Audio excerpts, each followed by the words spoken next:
Why do you spend more with a credit card? Quick question. You go to a restaurant. The bill comes, $60. You pay with cash. How do you feel? Now imagine the exact same meal, same food, same service, same $60, but this time you swipe your credit card. Does it feel the same? For most people, it does not.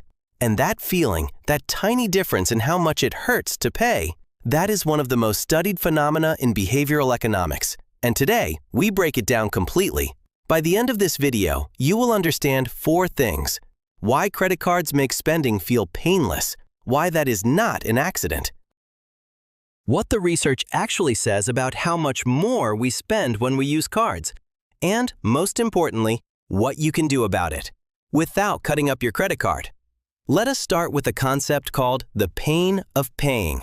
This was coined by behavioral economists Dražen Prelec and Duncan Simister. The idea is simple, but profound. Spending money is supposed to hurt, at least a little. When you hand over physical cash, your brain registers a small loss, a tiny pang of discomfort. Researchers can actually see this in brain scans. The areas associated with pain and disgust, they light up when we pay with cash. Now, that pain is actually useful. It is a built-in speed bump. It makes you pause, even briefly, and ask, is this worth it? It is your brain's way of running a quick cost-benefit check. The problem is, credit cards turn off that speed bump completely. Here is why. When you pay with a credit card, 3 things happen simultaneously, and all 3 kill the pain of paying. First, the payment is decoupled from the purchase. You get the thing now. The pain comes later, on billing day, weeks away. By the time the bill arrives, your brain has already moved on. The pleasure of the purchase is fresh in your memory. The pain of the bill feels abstract and distant. Your brain treats them as 2 completely separate events. Second, the payment is invisible. Cash is tangible. You can see your wallet getting thinner. You feel the bills leaving your hand. A credit card swipe produces nothing visible. No wallet gets thinner. No bills leave your hand. Your brain gets no physical signal that anything was lost. And third, the payment is aggregated. At the end of the month, your credit card bill is one lump number, not $40 here, $120 there, $25 for that thing you forgot about. Just one number, which is much easier for your brain to ignore. Now let us look at what the research actually shows, and the numbers are more dramatic than most people expect. In one of the most famous studies, MIT researchers ran an auction for sold-out sports tickets. One group could only bid using cash. The other group could bid using credit cards. The credit card group bid, on average, more than twice as much for the same tickets. Double, for the exact same product. Another study from the Journal of Consumer Research found that people who paid by credit card for groceries bought significantly more junk food and unhealthy items than those who paid cash. The theory?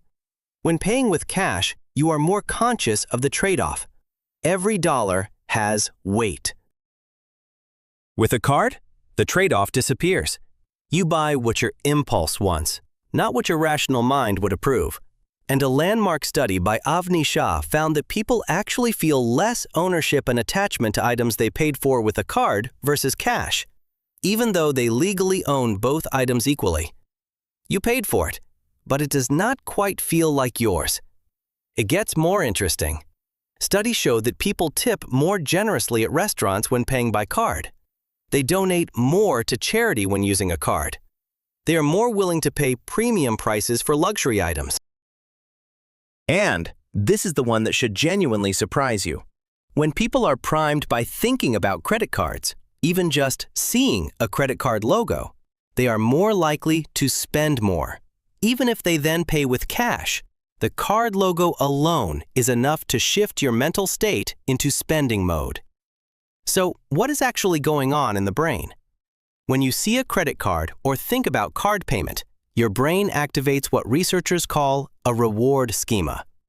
A mental shortcut that says, spending is safe here. Spending is normal here. The brakes come off. And the brain's reward circuitry, the same system that responds to food, warmth, and social connection, starts to drive your decisions. Instead of your prefrontal cortex, the part that does rational cost-benefit analysis. And before you think this is just a credit card problem, it is not. Apple Pay, Google Pay, buy now, pay later, cryptocurrency. Every new payment technology moves further away from the tangible, physical experience of handing over cash. Every step away from cash is a step toward more painless spending. Research on contactless payments shows the same pattern: faster, easier, less painful. Which means less friction. And friction, it turns out, is your wallet's best friend. So what do you actually do with this? The goal is not to go back to cash for everything. That's impractical. You would lose out on rewards, fraud protection, and convenience. The goal is to reintroduce friction in smart ways. Here are 4 things that behavioral economists and financial researchers actually recommend. 1. Before a purchase, physically say the dollar amount out loud.